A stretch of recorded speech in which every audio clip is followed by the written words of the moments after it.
বিশাল কড়াই, বিশাল চুলা, আমরা মাছ ভাজবো। এই মাছটা আমরা বিলেতন দইরা আনছি, ভাজা এখন সবাই খাবো। এখন আপনারা পাশে থাকেন আর দেখেন আমরা কিভাবে ভাজি। আমরা কড়াই তেল দিয়ে দিছি, তারপরে চুলাটা ভালো মতন ধরে আনিছি, তেল গরম হয়ে গেছে গা। এরপর মাছটা দিয়া দিছি। আমি বন্ধু গোল লয়েছি মাছ ভাজতে। বন্ধুরা সবাই আসে পড়েছে মাছ খাওয়ার জন্য। জাল ধরাইতে অনেক কষ্ট হইতাছে, অনেক কষ্ট করে আগুন ধরাইছি। এখন ধরে এই মাছটি বাজলাম। কি এরকম ছোট বালে এরকম মাছ বাজছেন? এই দেখেন আমরা মাছ বাজতে পারি। কি কর মাছটি করা করে বাজতাছি। মাছ বাজা শেষ হয়েছে গা। এখন আমরা সবাই বন্ধুরা মিলে খাবো।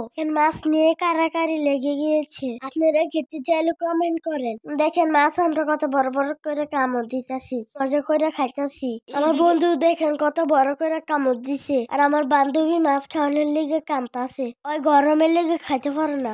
কিভাবে কান্তাছে? ওই এমনই, ওই না পাইলে খালি কান্দে। আর ওর মারে ডাক দিয়া বিচার দেয়। খালি করে কি মা মা আমার মারছে। আমাদের ভিডিওটা যদি আপনাদের কাছে ভালো লাগে, আমাকে লাইক কমেন্ট করে পাশে থাকবেন সবাই। আমাদের জন্য দোয়া করবেন।